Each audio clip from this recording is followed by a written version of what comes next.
Hello, Internet. Let's talk fights.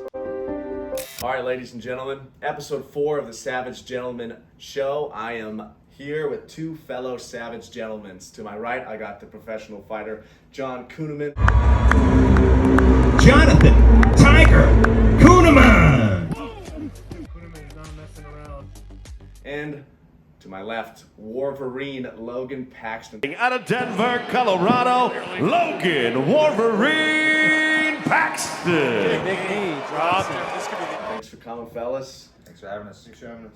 We're talking the main event, Jack Hermansson versus Joe Pyfer. John, can you start us off? How do you see this match? What do you see with these fighters? Both guys are really skilled. I'm a fan of both guys.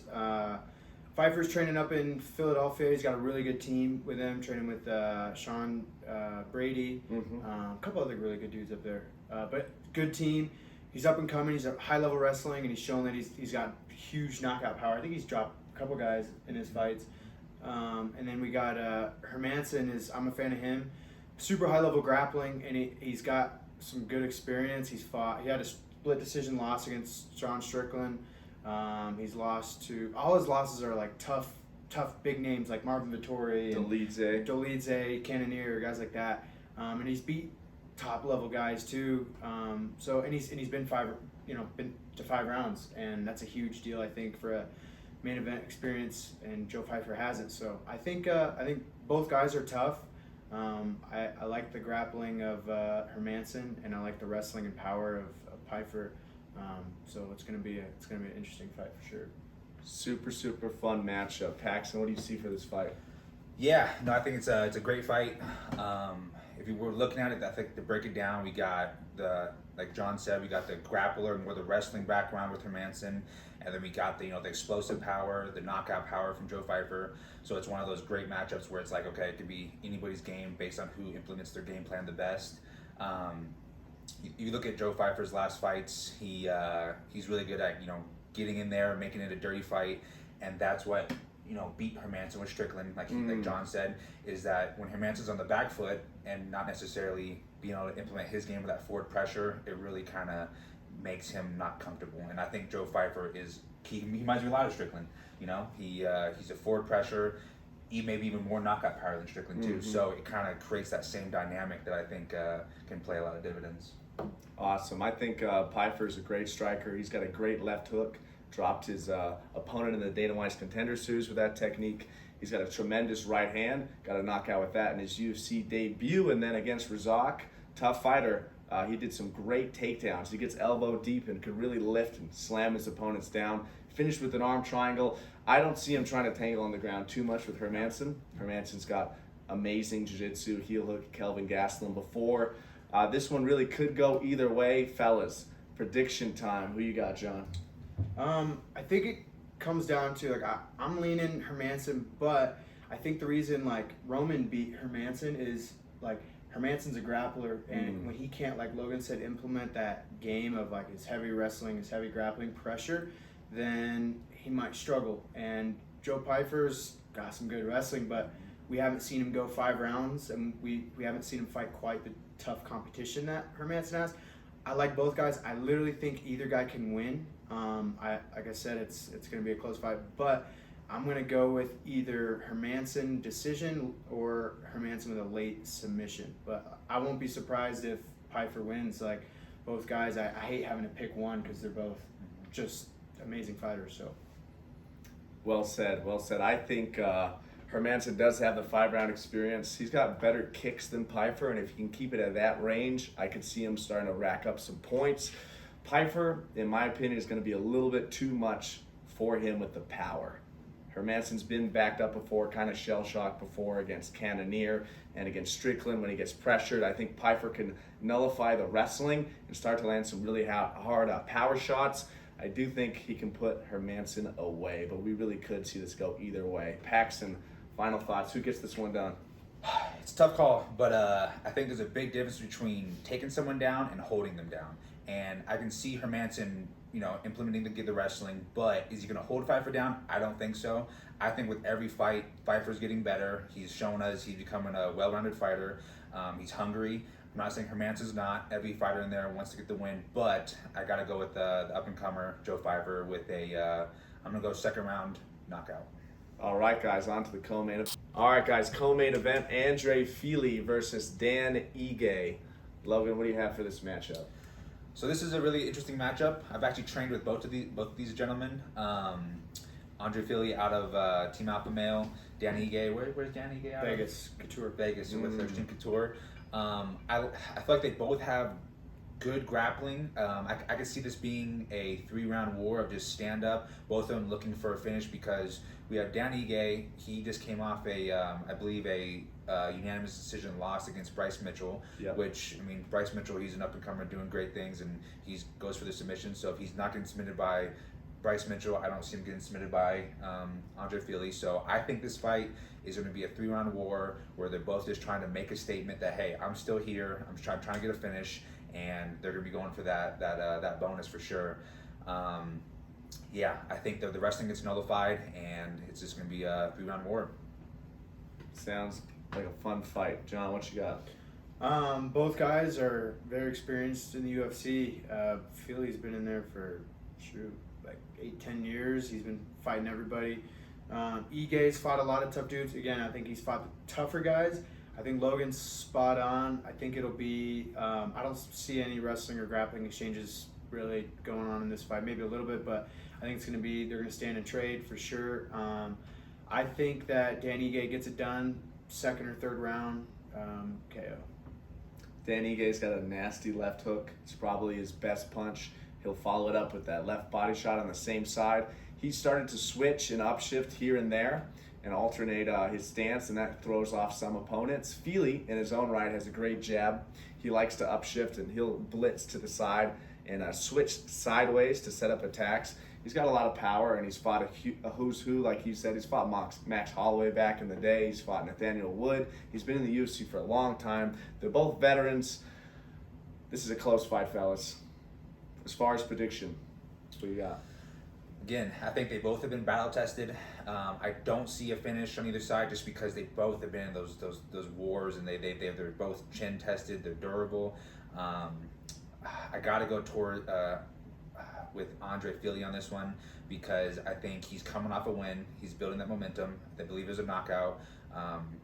Given Dan Ige's hungry coming off the loss, but I think Andre's going to be keeping the distance with that jab, that longer reach, and I think he's going to be able to place that right hand at a timely manner, and it's going to pay dividends. But given, I don't think a finish, just a 3-round decision going towards touchy-feely. I'm going to have to agree with Logan on this one. It's a really close match. I think Fili is a little bit more diverse in his approach. I think he has a little bit longer reach. He can start to outscore Dan Ige, potentially hurt him on the feet, maybe even secure some takedowns. I think Fili gets this one by decision. John, final thoughts? I kind of said mine already. I think that coming out of Extreme Couture, shout out Eric Nixick. I think he's got a really solid coaching staff, and I think they're going to be able to build a good game plan. They've got a lot of footage and different fights that they can have studied for Fili. I think that they're going to be able to. You're going to see, I think, him land the bigger shots. I think they're both going to take some damage this fight for sure, but I think that you're gonna see Dan Ige land the bigger shots, in my opinion, and get the finish, TKO or a KO. We'll see. All right, you heard it. On to the next one. All right, guys, next fight, we have Gregory, the RoboCop Rodriguez, versus the veteran Brad Tavares. Ryan, what do you got for Brad Tavares? Brad Tavares is a tough Hawaiian, as tough as they come. He has a giant list of who's who in his competition. He's fought everyone, coming off a win over the former middleweight world champion, Chris Weidman, in which he devastated Chris with low kicks. Broke his leg. Messed him up. Calf kicks, inside low kicks, outside low kicks. Weidman got hurt and started switching his stance, cut up the other leg. Really, really took away Weidman's offense and dominated that fight with that specific technique. But Tavares, at the end of the day, is a striker. He's got a great right hand, and he'll tough it out. And he's one of those guys that if you don't put him out early, which is a very rare occurrence in his career, he's going to be there hanging tough for 3 rounds. Bit of a gatekeeper, you could say, at this point in his career, but that's no knock on him. He's fought so many great fighters. What do you have for Mr. Gregory Rodriguez? His nickname is RoboCop, and you can see it. He's built like a tank, and his movement, while incredibly powerful, is a little bit stiff. Everything is very robotic and automated, and although it's really good technique, it's not quite as flowy as some other people. Where he sometimes struggled is on defense. He used to fight with his hands a little bit lower, and he got knocked out on Dana White's Contender Series by Jordan Williams, a UFC vet. Since then, he's worked on his defense. His hands go a lot higher now. His chin's a lot lower, but he still doesn't move his head a ton defensively. He'll use it offensively to split your straight shots, where he'll slip and throw at the same time, but defensively doesn't move his head a ton. That also got him caught in a couple fights ago against the Hulk. He got caught with another straight shot. So that's just something we sometimes see him struggle with, is those straight shots coming in, him not moving his head. On offense, he's a beast. He's a very powerful right hand, very good technique on anything. He's actually really good at checking low kicks, which I think is interesting in this matchup with Brad Tavares, because Tavares is really good at chopping those legs. He's got really good checks, and his favorite offense is probably his hook cross. We saw that a lot in his fight against Petrosian. In this fight with Petrosian, we also saw another habit of his, which is unfortunately shooting at the wrong time. He shoots while his partner's kicking, not either timing it before or after, but kind of during. And sometimes he runs into a knee.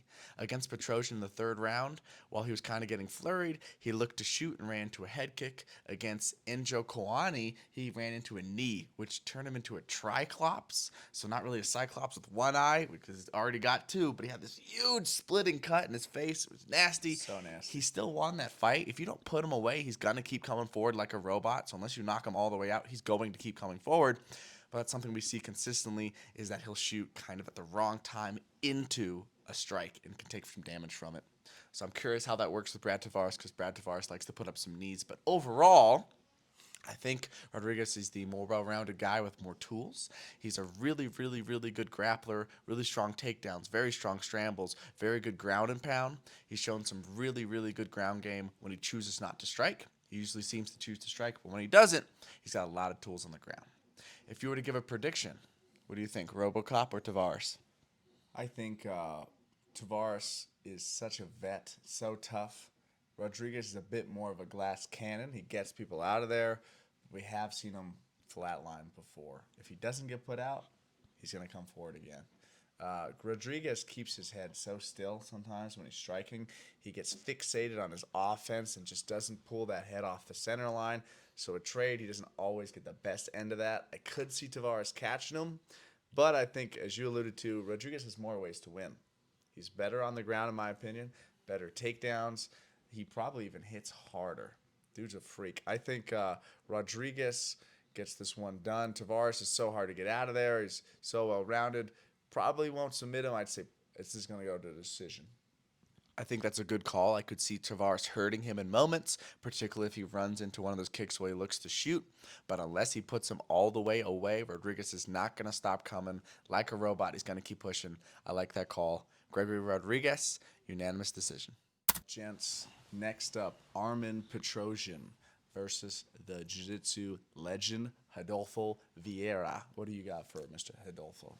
Guys, if you don't know Vieira, he's a jiu-jitsu legend. This guy's a 7-time world champion, renowned for his guard passing and really relentless pace and pressure. This is a guy that was so well known in the jiu-jitsu circuit. When he switched to MMA, I'm kind of surprised it didn't make bigger waves and bigger news and bigger headline, but maybe that's just the world I'm more used to than some people. Anyways, he's had some decent but mixed success in the UFC. All of his wins are submission. So it's basically been, unless he can take you down and either do an arm triangle or a rear naked choke, he's not going to win. Now, most of the time he's been successful in doing that in his MMA career, but he has struggled some.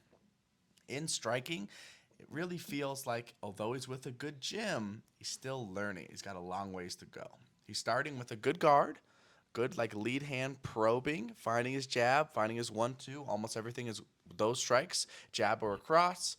Okay range control, but where he really tends to struggle is defense. He has a bad habit of not J-stepping, of taking steps straight backwards so his butt's going to hit the fence, instead of circling out towards his back foot to avoid the fence. When he goes straight backwards, he tends to have a full shell. The shell's okay, but what's hurt him in the past is shots finding around the shell, finding his ear. That's what tends to give him some trouble. So that's just something to look for on the feet. He's got to look to establish his jab. He's still getting more and more comfortable on the feet. He's a big, strong guy, and he's got a good jam that's really having him start with a jab, which is a good start, but he's not that comfortable on the feet, not half as comfortable as Petrosian, who's had a ton of kickboxing fights. For his wrestling, it's mainly spamming single legs, a little bit like Damian Maia would, where it's totally fine. He's totally fine giving up a half guard, dropping to the bottom so he can look to reap and collect your leg, take that angle and come up on top wrestling. A lot of those single legs, and then he likes a good blast double.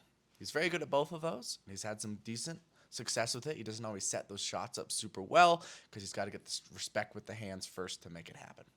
Lastly, for him, he'll jump the back. This is something that in general wouldn't be advised by MMA coaches. They're usually going to want you to break the person down first, do more wrestling, do a mat return, then take the back. He'll jump it. And he's one of the few guys that seems to be able to do it successfully. It's like him, Charles Oliveira, a couple very high-level grapplers who are able to do it at the right time, particularly when their partner or opponent isn't leaning forward, they're going to fall over the top, where they're standing against the fence. Then he's going to jump and latch onto hooks and not have as much risk of falling off.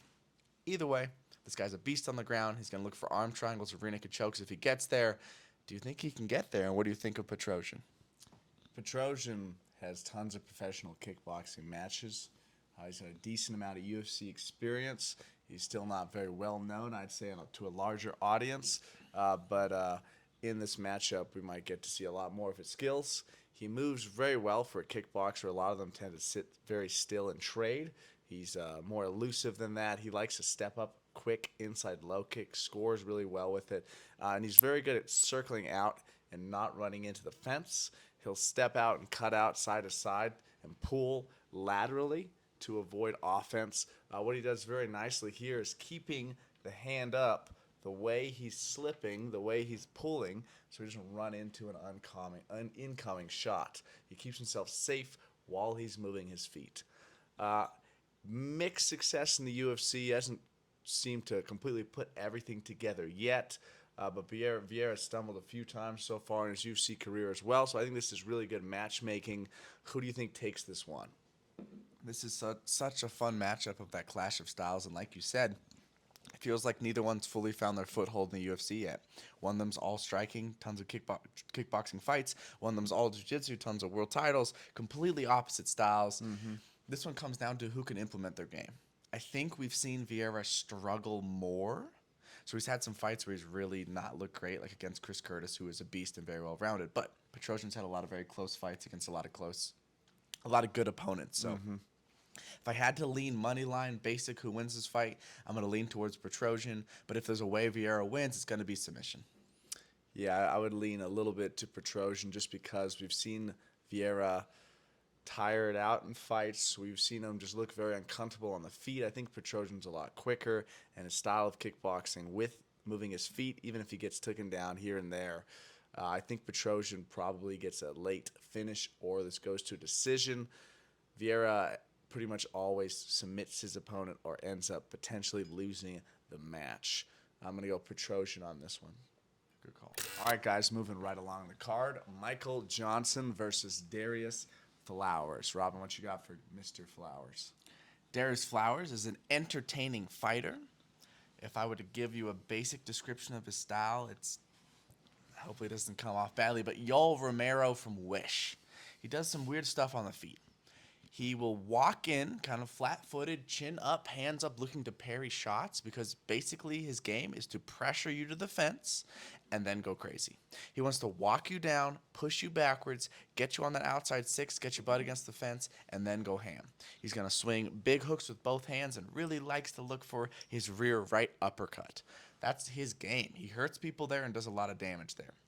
Outside of that, he's got some pretty explosive athleticism and explosive takedowns. He got a win on Dana White's Tuesday Night Contender Series with a slam finish that hurt his partner. He's got pretty good takedown defense with it, but if you can get past that and either keep him in the middle of the octagon, not with you on the fence, or take him down, his ground game seems like it still needs a lot of developing. He'll lay flat on his back. He'll leave his guard open. He won't get on his side and fight for frames. it's a lot of kind of waiting, exploding, waiting, exploding. That, I think, can only get you to a certain level. He's gone all the way to the UFC, had a first fight against Mr. What's his name? Not Johnson. Jake Matthews, which Celtic was, kid. he had moments, but it kind of had that typical consistency where he moves forward, he goes crazy on the fence. Matthews swung back with him, teeped him in the body a lot. He doesn't seem to like body shots. Matthews took him down, didn't do good off his back, got choked. So I'm curious what to see in this match. That's the basic I see for his style. What do you got for Johnson? Well, you spoke about the body shots. Michael Johnson loves to hit the body. He does it better than almost anyone else, and it's with a very specific technique, his straight shots. It's either going to be the jab to the body or maybe a jab upstairs, the cross to the body, maybe even a jab cross to the body. But he mixes this in better than 90% of the roster. He's given tons of fighters fits with it from the outside, and he's just so fast with those straights. He's got incredible hand speed for the division. We've seen him beat some of the best in the sport. His record doesn't look like it. He's beaten Dustin Poirier. He's beaten Tony Ferguson before Tony Ferguson's winning streak. When Tony Ferguson could win a fight, he beat him. He's beaten Edson Barbosa. This guy's been around for a long time. Yes, he's had a lot of losses, but he's also had a lot of tremendous, great wins. I don't see this hitting the mat unless it's a knockout. I see them staying on the feet. I see them banging it out. What about you? How do you feel like this fight's probably going to start to play out? It's an interesting one for a couple reasons to me. One, because Michael Johnson's last fight, he got knocked out pretty bad. He looked really good in that fight versus Diego Ferreira before he got knocked out, but it's been a big time off. Two, because Darius Flowers is moving down yet another weight class. He started as a 5'9" middleweight, then a welterweight. Now I believe this fight is all the way down to lightweight, which is probably a much better weight class for him. So I'm curious to see how he looks at that frame, but I still think overall Michael Johnson is more well-rounded. Him being a southpaw should keep the open stance and keep more space. If he keeps circling off that fence and fights in the middle, I think he'll be fine. And if he wants to do a little bit of wrestling, I think he could really dominate Flowers on the ground. What do you think? I think Michael Johnson gets this one done. I think he starches him. He finds a finish probably with his left hand, maybe a left straight or a left overhand that he's so dangerous with and has dropped and put away tons of opponents with. We've never seen Michael Johnson submit somebody in the UFC, but if there's a fight where he could do it, this could be it. I think Michael Johnson, decision, knockout, submission, anyway it's going to happen. That's what I got. Darius Flowers could get a first-round TKO against the fence, but beyond that, I don't think he's got much of a chance. Great fight, but it's like the guy's come with everything he has, and I think the decision-wise. Sorry. You gotta get it out. I know. You can't say it. You gotta get it. You gotta get it out. Pause. So we'll just roll through it. We'll do another take later. Yeah. But let's just roll through it. It's good practice. I think if we're gonna, this fucking guy, you can't take him anywhere. Boom. All right, that's pretty good. Cool. That's pretty good. No, when you said elbow deep, I didn't. Stop this guy. Elbow deep. Who the fuck says elbow deep? You're ready. No,